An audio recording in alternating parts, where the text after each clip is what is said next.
From Lagos, the nation's commercial capital, this is the News at 10. Live from Channels Television. Reporting tonight, Almajiri Ubani.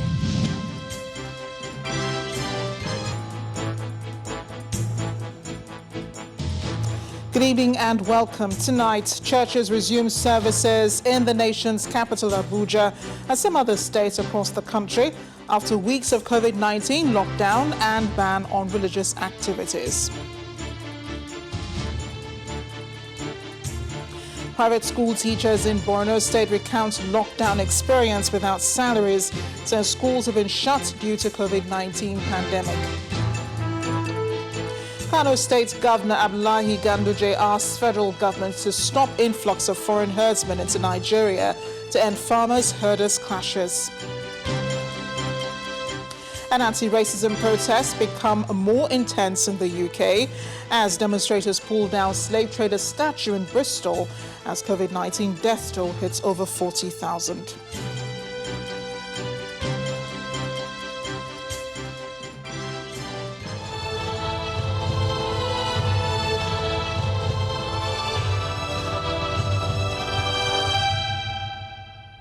After several months of COVID-19 lockdown, congregational church services resumed in many parts of the country after the federal government announced the easing on restriction on worship centers. In the nation's capital city, Abuja, worshippers gathered in churches to hold services today. Many are abiding by the rules guiding their reopening, which are maintaining social distancing, conducting temperature checks, providing hand-washing spots, and ensuring mandatory use of face masks. The leadership of religious organizations are officially responsible for compliance with the guidelines set by the Presidential Task Force on COVID-19 as regards reopening places of worship. In the nation's capital, the Compliance Task Force is going around to see what modalities churches have put in place, beginning with the First Baptist Church in Garki.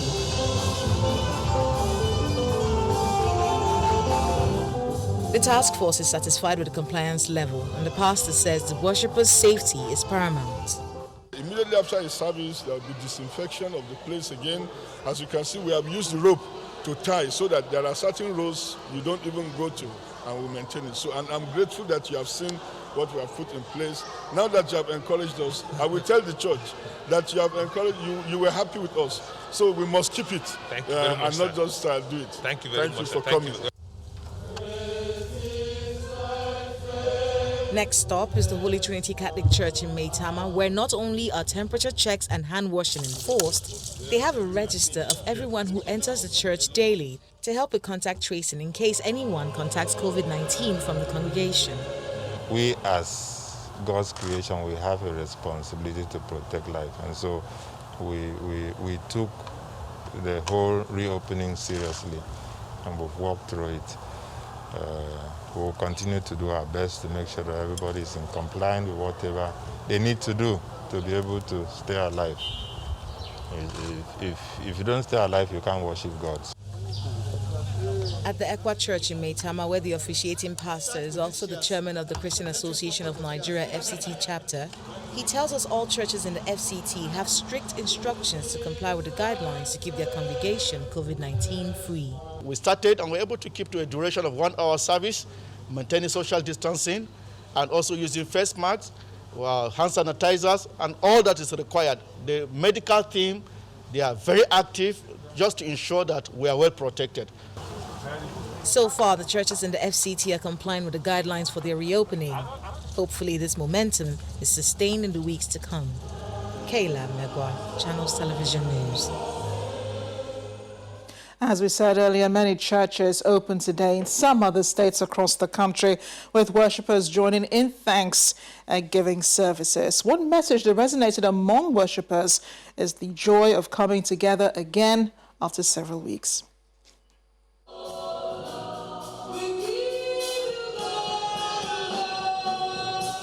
It's Thanksgiving time at this church in Jos, Plateau State. It is their way of expressing happiness for returning to church after staying home since March the 29th, due to the COVID-19 lockdown.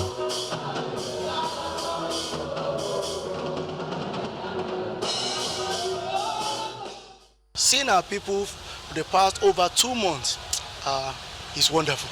To God alone be all the glory. And we have every belief that as the Lord liveth, as we have come together, an end has come to the pandemic of COVID-19 in Nigeria and all over the nations of Africa. Since on Friday, when I heard the announcement, myself and my family, we start arranging our clothes, what we are going to use. I can tell you that we woke up around 4 this morning to come to the church. The mood is nothing different in Katsina State.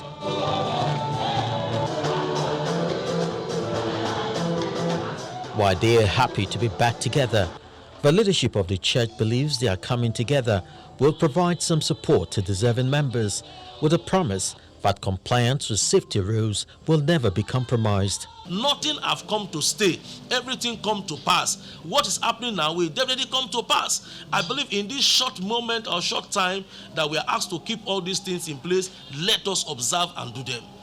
The Thanksgiving continues in Rivers State, south of the country, where Christian faithful gather for the first time since Sunday, March the 22nd, when they last converged like this. Thank God for WHO, thank God for all of that. But without God's contribution, every labor of man will be vanity. From Rivers to neighboring Akwa Ibom State, where safety precautions of hand washing and use of face mask is enforced.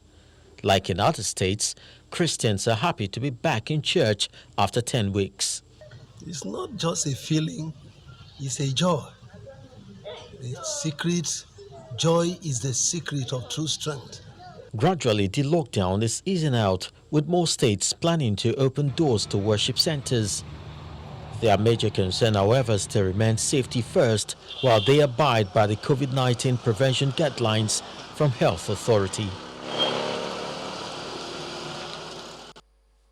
It is 101 days since the outbreak of COVID-19 in Nigeria, and as of last night, Nigeria has recorded a total of 12,223 cases of COVID-19.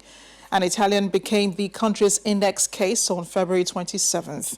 Since then, the battle to stop the spread has been ongoing, with the Ministry of Health and the Nigeria Center for Disease Control at the forefront. In our next report, our correspondent, Orelu Ashonibare, looks at the fight in the last 100 days. From what was initially seen as someone else's problem, the coronavirus, or COVID-19, has since moved from China's doorstep, where it is believed to have originated, to becoming a global pandemic. February the 27th, 2020, the day that changed Nigeria's way of life. The announcement of the index case of COVID-19. Contact tracing and monitoring in respect of the coronavirus index case presently receiving treatment in Lagos has been diligently and conscientiously pursued since the 27th of February, when the case was first diagnosed. A nation in frenzy looked towards President Muhammadu Buhari for word on the alarming development, but none came at the time. Reason offered by a special advisor on media and publicity was that the matter was being carefully observed. Finally came the speech and the inauguration of the Presidential Task Force on COVID-19. Lockdown orders were issued. I am directing the cessation of all movements in Lagos and the FCT for an initial period of 14 days with effect from 11 p.m. on Monday, 30th March 2020. PTF swung into action, holding daily briefings. By discouraging interstate travel, which is what the President announced yesterday. The briefings gave information on how COVID-19 was affecting sectors of the economy. People groaned at how the lockdown would affect their lives. This lockdown situation, it's been a little bit difficult in the side of the logistic supply chain to get logistic partners to move food.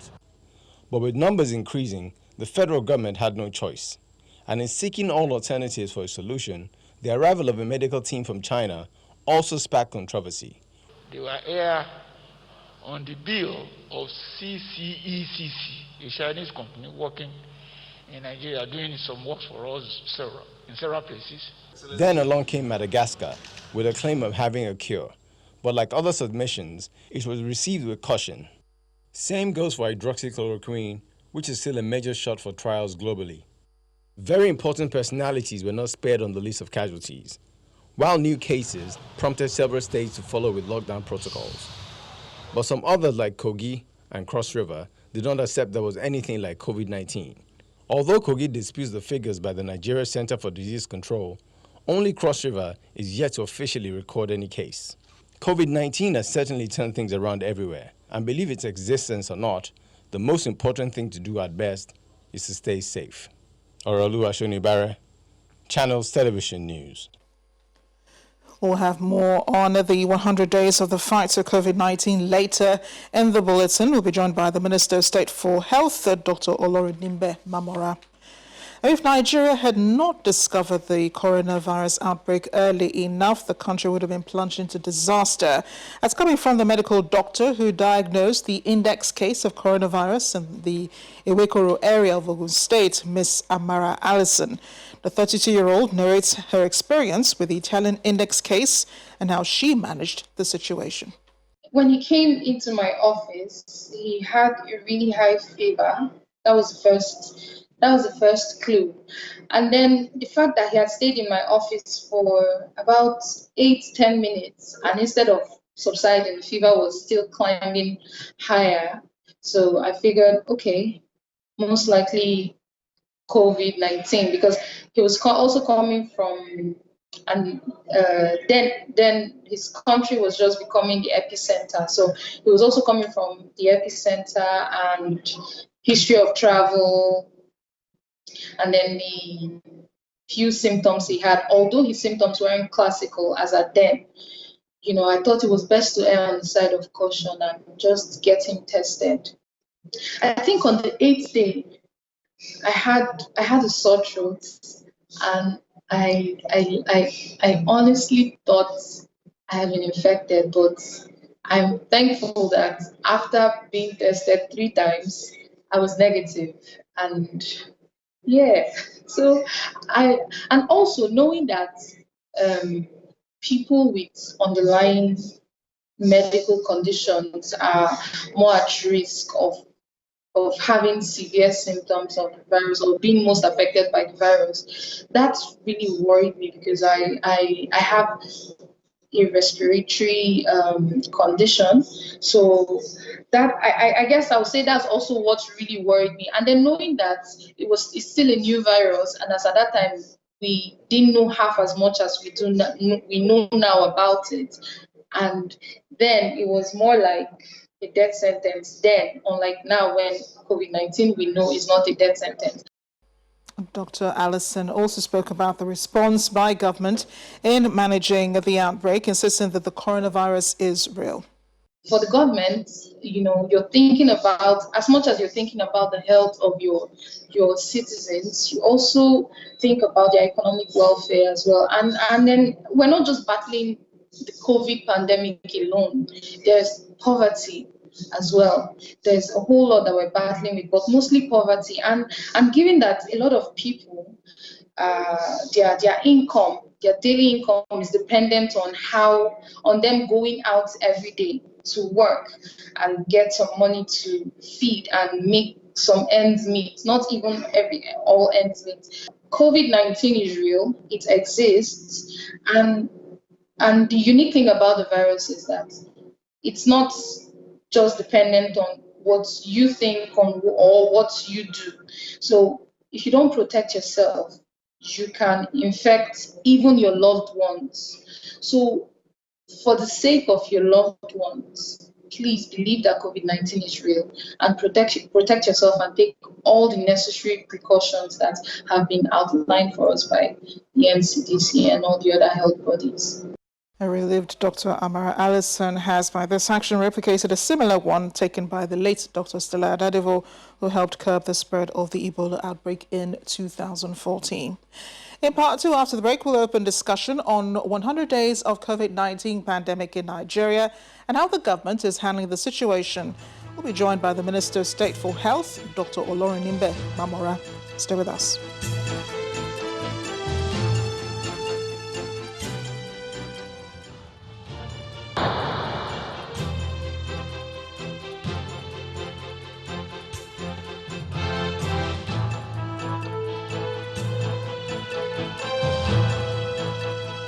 Welcome back. If it has joined us to watch the news at 10 live on Channels Television Lagos, a reminder of our top stories. Churches resume services in the nation's capital Abuja and some other states across the country after weeks of COVID-19 lockdown and ban on religious activities. Private school teachers in Borno State recount lockdown experience without salaries since schools have been shut due to COVID-19 pandemic. Kano State Governor Abdullahi Ganduje asks the federal government to stop influx of foreign herdsmen into Nigeria to end farmers-herders clashes. And anti-racism protests become intense in the UK as demonstrators pull down slave trader statue in Bristol.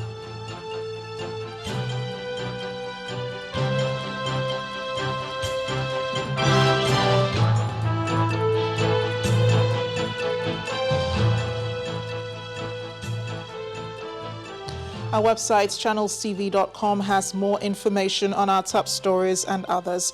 Subscribe and watch Channels Television's live stream on YouTube and other social media platforms using your mobile device browser, or download the Channels TV app for Android and iOS devices from their respective stores. You can also watch us via smart TV platforms on Apple TV, Android TV, Fire TV, and Roku.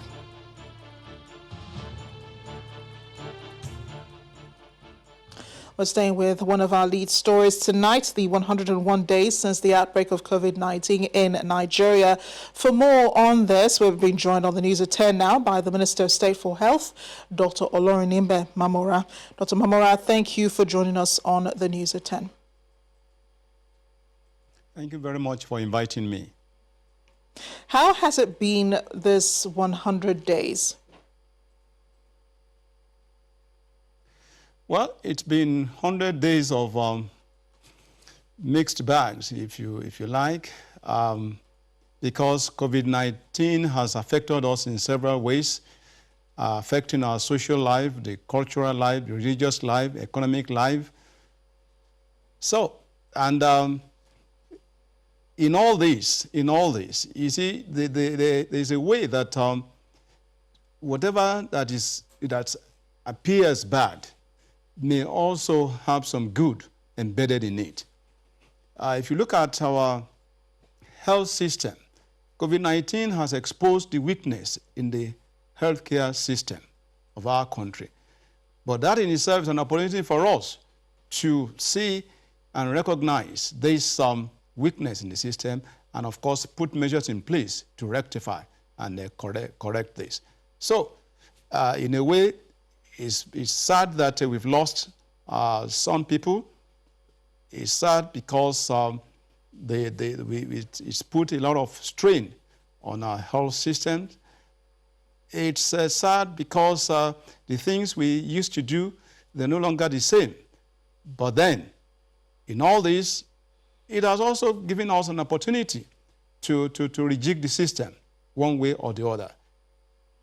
And of course, the thought is for us to come out of this whole and much better than we started. But we went from one case on February 27th to over 12,000 today, out of which about 4,000 have recovered, and we have over 300 deaths. Testing has been a key issue during this whole period of study. In your view, has that improved over time?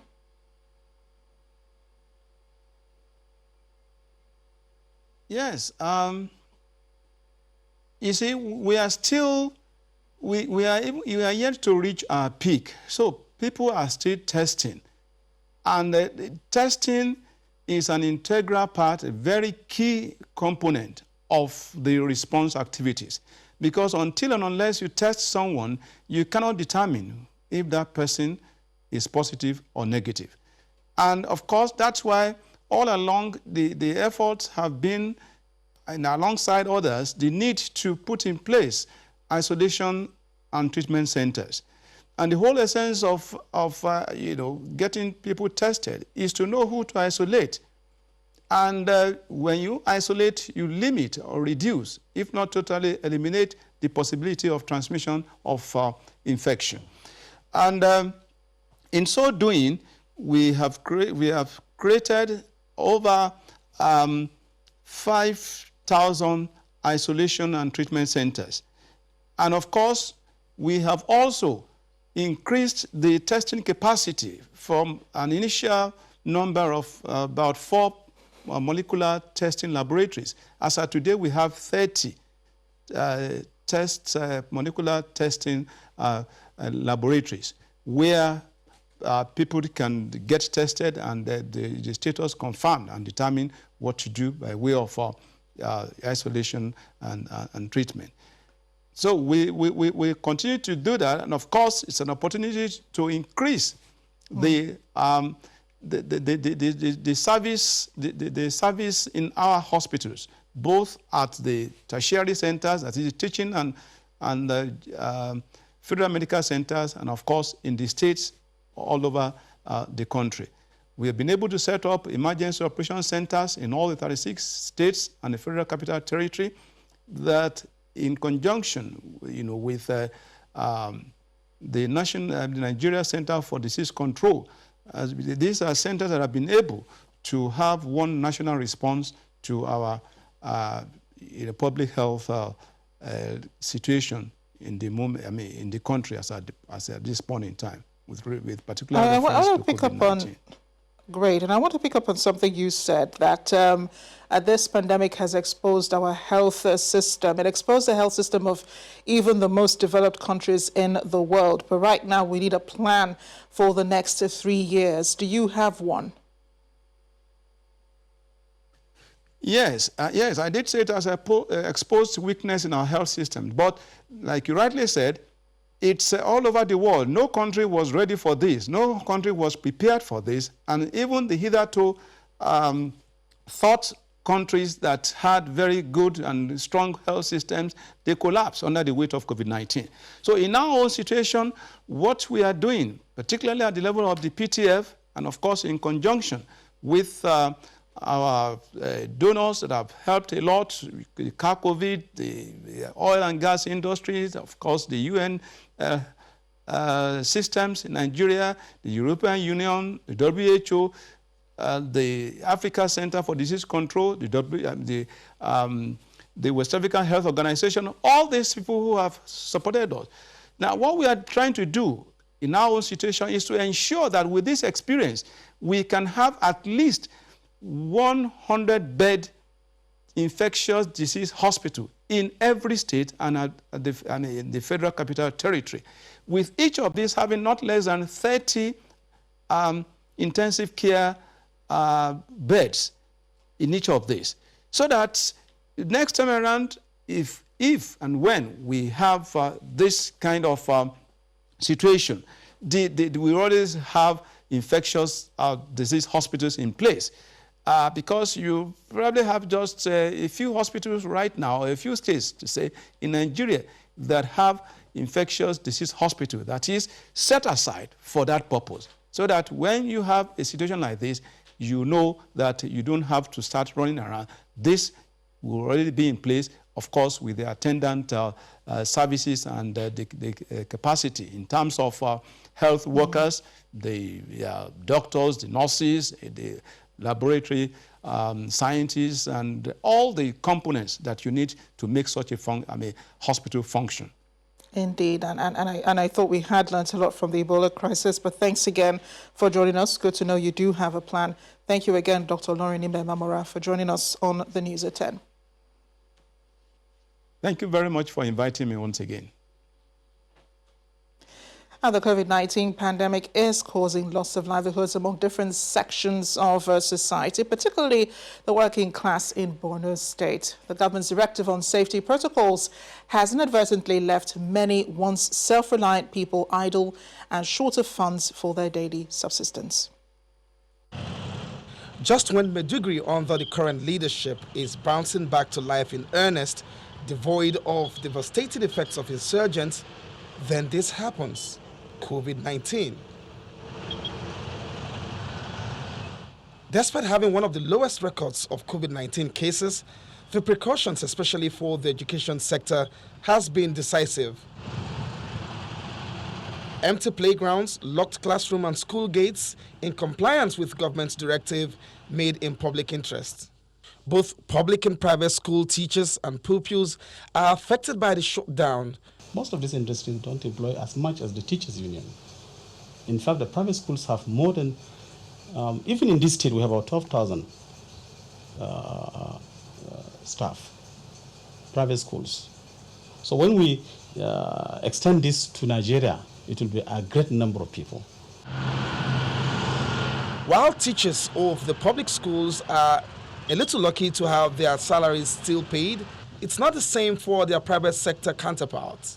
This is very saddening for me, and my hands are tied because if I don't have the resources, how do I provide salaries to staff? This is really a very difficult time for all of us as teachers and as school owners. Zainab Karimu, a teacher in Maiduguri, so misses her pupils in Little Wonder School that she visits the school compound regularly, hopefully for news about possible reopening. But each time she had returned home disappointed. She misses the salary as well. For Zainab and her colleagues, it is now survival of the fittest.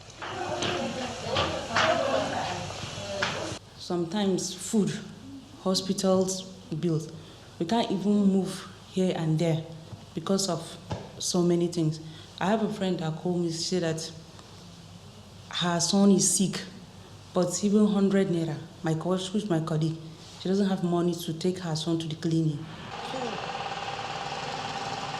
In another part of the city, a young tailor is using the flip side of the low patronage from his regular customers to his advantage by making face masks now in high demand. Tijani never learned to make face masks before the outbreak of COVID-19, but to him, necessity is the mother of invention. People they come and ask you, are you sewing face mask? Yeah, we know how to sew it, and we get some contract. Like we sew like 2,000 to 3,000 face masks, like in 3 to 4 days. Zainab and Tijani have found livelihoods in the midst of the economic downturn, but they are only a little fragment of the larger population of people whose livelihood have crumbled because of the ripple effect of coronavirus pandemic. 31 patients have been discharged from various isolation centers in Lagos State. The recovered patients are 26 male and 6 females. They were discharged after full recovery from coronavirus disease. According to Governor Babajide Sanwo-Olu, 6 patients were discharged from Onikong, 4 from Bagada, 2 from Agidingbi, 6 from Lekki, and 13 from Luth isolation centers. This brings the total number of patients who have been discharged in the state to 1,025. Staying in Lagos, the state government is challenging the Attorney General of the Federation, Mr. Abubakar Malami, and the National Assembly at the Supreme Court on the constitutionality of virtual court hearings. In the suit, the state government is asking the Supreme Court to determine whether the use of technology by remote hearings of any kind by the Lagos State High Court or any other courts in Nigeria and the determination of cases are constitutional. The state government, through its Commissioner for Justice, based its argument with regard to Section 36, subsection 1, 3, and 4 of the 1999 Constitution as amended. The state also wants the Supreme Court to make a declaration that the bill presented before the National Assembly, seeking to specifically include remote hearing in the Constitution, constitutes a usurpation of the judicial function. The Supreme Court is yet to fix a date for the hearing of the suit.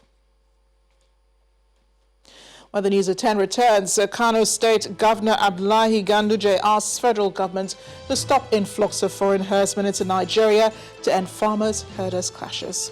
Join us again.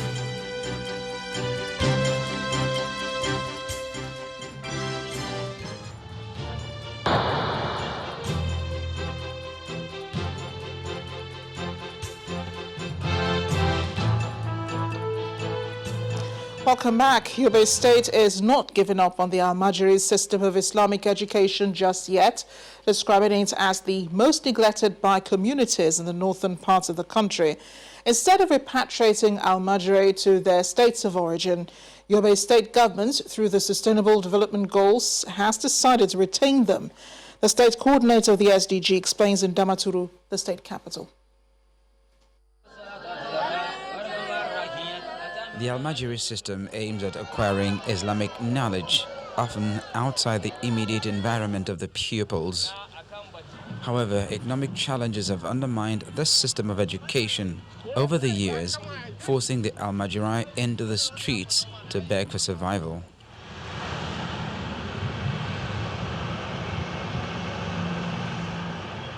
And with the outbreak of the coronavirus pandemic, many states have been repatriating their Almajiri to their states of origin in the belief that their itinerant disposition makes them more vulnerable and more likely to spread the disease. But Yobe State in the northeast has other ideas. Besides retaining the Almajiri, they also provide them with face masks and personal protective equipment against COVID-19. If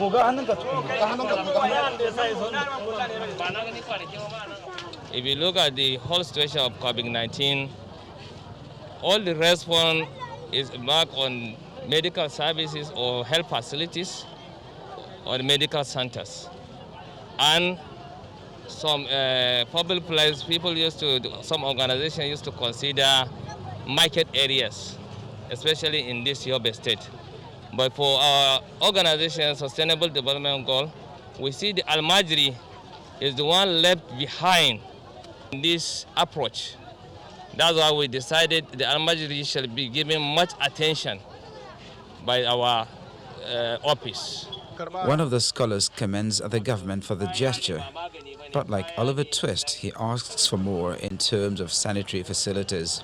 They provided us with personal protective equipment and also sensitized the children on how to use them. We're calling on them to construct toilets for the children, as most of them defecate openly. Offering to retain the Almajiri may be commendable, but it comes with the additional responsibility of providing the necessary infrastructure and facilities to meet their needs. Otherwise, the aim may be defeated. On February 27th, Nigeria recorded its first case of the coronavirus. It's been 100 days that many would want to forget. What lessons have been learnt and how can data from the first 100 days be used to improve on planning the future? Tonight, to share insights on this is Babajide Ogusowo, a data consultant with Channels Television, almost ascribed to the Office of the Governorship of Lagos State. That's a tough job to do right now. A really tough job. I'm not sure you want it right now. But are there fresh facts that we're looking at now about what has happened in the first 100 days of the coronavirus in Nigeria? Yeah, there are several ways we could look at the first 100 days, but perhaps the most accurate is to look at it from three perspectives. The first is to look at the number of samples that have been tested. The second is to look at the number of cases that have been recorded in the first 100 days. And finally, perhaps the most accurate thing will be to look at the survival rate. Some other people choose to call it the death rate. So tonight, I'd like us to, first of all, take a look at the journey to 100 days. Let's take a look at that. And here's what you notice. Yes, we've seen 12,233 cases in the first 100 days, but from the evidence we have, the first 50 days, we recorded only 542 cases. So as of the 18th of April, we had recorded only 542 cases. Between day 51 and now we're on day 101, we've recorded 11,691 cases. In other words, the last 50 days has been the most dramatic in our journey to 100 days. But in all, what's the summary? There are three things the first 100 days has revealed. The first is that the data on the number of cases is a lagging indicator. Now, what do I mean by it's a lagging indicator? Let's take a look at what happened last month. A new galaxy was discovered. It was called R55, or it's called R5519. What the scientists described it as was a discovery. So the galaxy was always the Amarachi. They had only discovered it. And so what we're seeing with the number of new coronavirus cases is that the coronavirus cases or patients or individuals that have had this coronavirus have always been there. What is happening now is we're only being discovered. So it's really not a spike. We're just making a discovery. That's the first of the three things that we need to know about the 100 days. The second is that Now we've tested 77,000 people in 100 days. But here's why this number is important. The NCDC, based on the Director General, their target is to test 2 million Nigerians by the end of next month. And going by our current running rate, our currently slow running rate, it means that we will not be able to get to 2 million tests by the end of July. If we do not change our current running rates, the arithmetic shows that we will only get to 2 million tests by May 2023. And finally, here's the third thing we should remember about the first 100 days. That's good news. 97% of those that have been reported to have the coronavirus in Nigeria are still alive, and that's some cheering news. And I'm sure you have some outlook for the month of June, right? Yes, so the outlook for May was accurate, but here's why I wouldn't put a bet on the outlook for June, and that's because in May, we had, or rather in April, we had only 11,000 samples. In May, we had 48,000 samples. And so we do not know how many samples the NCDC will test, will have in the month of June. Here's what we know. We know that 16% of all samples come out positive. And so my expectation in the month of June is between 16 to 18% of whatever number of samples are taken will come out as positive, because 16% has been a consistent number in the last 8 weeks. And with the easing of restrictions now, you know that large gatherings, especially religious gatherings, have been allowed to hold of not more than 500 and so on. How much compliance should we expect? And then what figures can we expect, from this period of time that people will be allowed to gather in large numbers? There's a story I would have loved to share with you on how some sort of disobedience could be good news, but I'll share that with you later if we have some time. But here's my concern, and I'd like us to take a look at what is the probability that religious institutions will comply with the new guidelines. And here's what I found after going through the millions of files from the Corporate Affairs Commission and the National Bureau of Statistics. Their evidence shows that in Nigeria today we have 115,000 religious organizations that can be classified as micro, small, and medium. That is the evidence from the Corporate Affairs Commission. 115,000 faith-based organizations that are classified as micro, small, and medium. The challenge is less than 17,000 of these faith-based organizations are registered.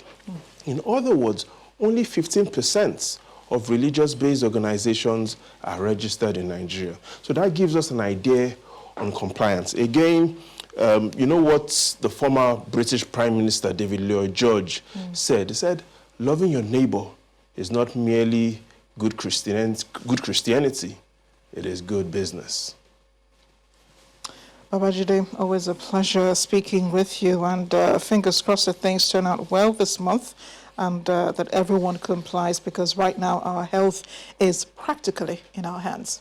Oh yes, but whatever consumes your mind in the next 30 days controls your life. So let's change the narrative and let people focus on some other good news that will control their mind, because then whatever controls your mind, as a wise man once said, controls your life. Need to meet this wise man someday. Thanks again, Babajide, for joining us on the News at 10. The military says its troops have hit scores of bandits in airstrikes carried out by the air components of Operation Hadarindaji in Zamfara State. A statement from the defense spokesperson, Major General John Enenche, says the strikes were conducted at two separate bandit camps at Sibiri and Manya in Zurmi local government area yesterday. According to General Enenche, the airstrikes at Sibiri followed intelligence reports that the camp, with its clusters of thatched huts, was being used by the bandits to house their fighters, weapons, and ammunition. Two Nigerian Air Force attack helicopters dispatched to engage the location scored accurate hits on the target area. He adds that the attack helicopters later conducted another airstrike on a camp south of Manya, resulting in the killing of more bandits, including some of their leaders, as they gathered for a meeting. And in Kano State, the Governor Abdullahi Ganduje is blaming the clashes between farmers and herders in the country on herdsmen coming to Nigeria from other African countries. He wants the federal government to ban the influx of herders from other African countries in order to curb the conflicts. Our correspondent Idris Jibrin reports. Over the years, clashes between herders and farmers have proved a worrisome security threat across the country, with life lost and property destroyed. To curb the mutually assured violence, the government of Kano State early this year commenced the Ruga settlement project for herders as part of efforts to restrict cross-state movement of Fulani nomads.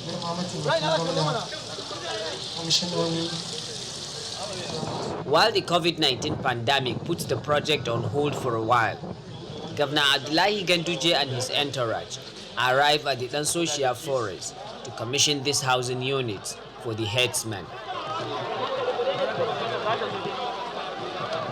The forest location of the settlement is the nucleus of Ruga project in the state in order to prevent clashes between farmers and herders. The governor also wants the movement of herdsmen across the Nigeria's international borders curtailed. Even after COVID-19, those Fulanis, those herdsmen that are coming from West Africa to the northern part of this country, to the Middle Belt, to the southern part of this country, such migration should be prevented.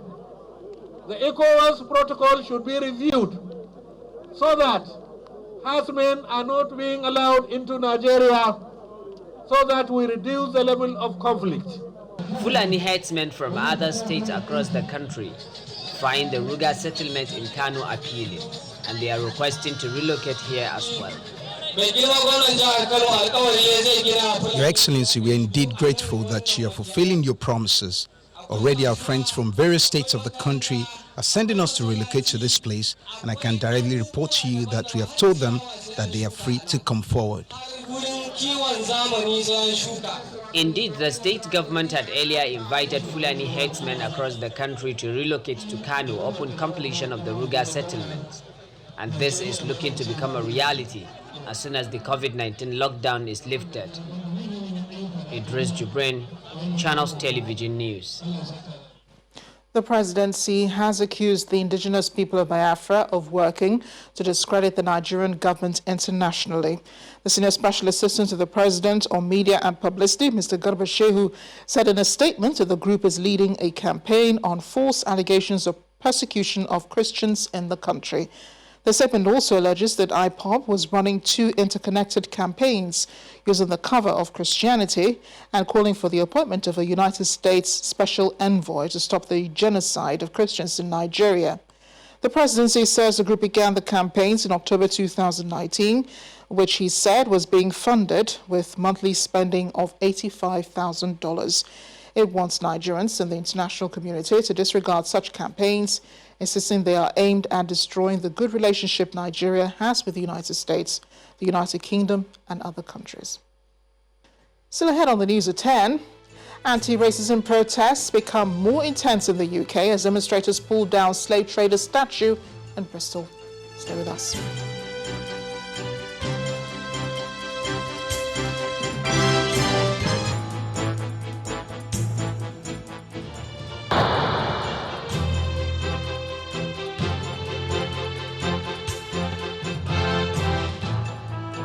Welcome back. The Edo State Governor Godwin Obaseki has been speaking on reasons why he needs a re-election as his party's primaries draw close. Mr. Obaseki is one of 6 aspirants seeking the All Progressives Congress's ticket ahead of the September governorship election. Mr. Obaseki believes he needs to finish what he started in terms of governance. He was guest earlier tonight on our political program, Sunday Politics. It's clear the evidence is out there. We have reenacted education in Edo State. We are making education what it should be, particularly public education. And, everyone in the world is attesting to that. The World Bank, the Nigerian Union of Teachers have given awards to that effect. Today, A child in Edo State, a child in a primary school in Edo State, after 3 terms in school can read and write. We have trained over 12,000 teachers and given them digital platforms so that I can tell when a teacher is in class. I can tell if a teacher has completed his or her lesson notes for that day. I can tell how children, how they are doing in school to ensure that they are learning. And we're proud of what we've done with education in Edo, particularly Edo Best. And with the kind of education we are now giving our kids, the new generation of Edo citizens we're building, there'll be no need to leave home, there'll be no need to travel. They'll be confident, well-trained children with open minds that can now deal with the world they're facing. So we've done well. We've laid the foundations. 3 years, 4 years is certainly not enough to make those fundamental changes you need to on a sustainable basis. I need another term to consolidate on those reforms which we have started. On the foreign scene, the bronze statue of Edward Colston, a prominent 17th century slave trader who has been the source of controversy in the city of Bristol for years, has been pulled down into the harbour by anti-racism protesters in the UK. Colston was a member of the Royal African Company, which transported about 80,000 men and women and children from Africa to the Americas. On his death in 1721, he bequeathed his wealth to charities, and his legacy can still be seen on Bristol streets, memorials and buildings. Meanwhile, China has issued a white paper on the country's battle against COVID-19. It comes as race to find a vaccine continues. A global number of confirmed cases nearing 7 million. Morning. The white paper, titled Fighting COVID-19, China in Action, was issued by the State Council Information Office. It contains China's prevention, control and treatment efforts in the battle against the disease, as well as the efforts made at a global level in international cooperation. Meanwhile, as anti-racism protests grow in the UK, Health Minister Matt Hancock has warned the major British cities undoubtedly risk causing an increase in the number of COVID-19 cases again, cutting across races. The virus itself doesn't discriminate, and gathering in large groups is temporarily against the rules precisely because it increases the risk of the spread of this virus. Meanwhile, the country's death toll from COVID-19 has passed 40,600. The number of COVID-19 cases in Latin America has also increased, surpassing 1.3 million. Brazil has announced more than 27,000 new confirmed cases on Saturday, 904 new deaths and over 10,000 recoveries. Argentina reported 16 new deaths and 983 cases. Peru, 4,358 new cases and 139 deaths in the past 24 hours. And Chile confirmed 5,246 new cases and 93 deaths of COVID-19, bringing the total confirmed cases in the country to 127,745 and the death toll to over 1,500. Romani, Pellegrini. Finally, Pope Francis has warned Italians not to let their guard down against the virus, although the worst seems to be over, and urged them to obey government rules on social distancing and wearing of face masks. Nearly 34,000 people have died in Italy from the coronavirus, the fourth highest toll in the world after the United States, Britain and Brazil.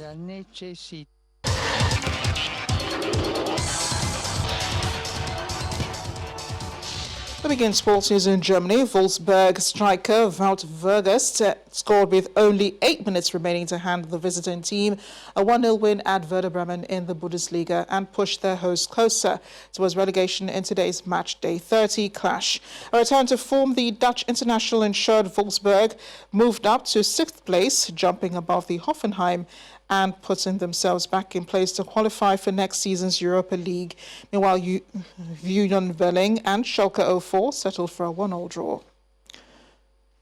The World Football Governing Body FIFA supports the gradual return of the club football across Europe, with the German Bundesliga now in action and the English Premier League, Spanish La Liga and the Italian Serie A all returning later this month. FIFA President Gianni Infantino reiterates that the health of both players and spectators should be top priority. The Athletics Integrity United says World 400 meters champion Salwa Eid Nasser, who has been provisionally banned after failing to meet whereabouts criteria, missed 4 anti-doping tests rather than the 3 she claimed. In an Instagram live video, Nasser says she missed only 3 drug tests before the World Champions, which she described as normal. But the AIU insists there was a 4th whereabouts failure in January 2020. And the main news again. Churches resume services today in the nation's capital, Abuja, and some other states across the country after weeks of COVID-19 lockdown and ban on religious activities. That'll be all on the news at 10. Thanks for watching. I'm Amarachi Ubani. Stay safe.